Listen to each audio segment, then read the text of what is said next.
যি মানুহে অসমৰ সুখ দুখৰ লগত যাৰ আৱেগ নাই, অনুভূতি নাই, তেনেকুৱা মানুহক ধনী কৰাৰ প্ৰৱণতাই আমাক ক'ৰবাত নহয় ক'ৰবাত ভয়ংকৰ ক্ষতি কৰিব।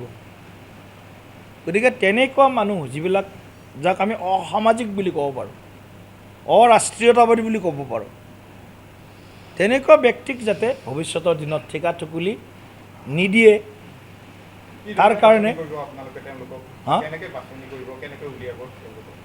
বাছনি কৰাৰ ব্যৱস্থা আছে।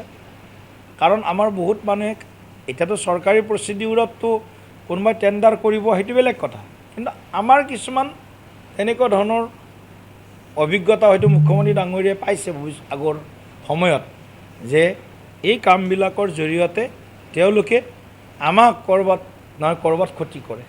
গতিকে আমাক যেতিয়া ভৱিষ্যতে ক্ষতি কৰিব নোৱাৰে, মানে আমাক মানে ৰাইজক ক্ষতি কৰিব যাতে নোৱাৰে, তাৰ কাৰণে সাৱধান হ'ব দিছে আমাৰ সকলো মানে প্ৰতিনিধি।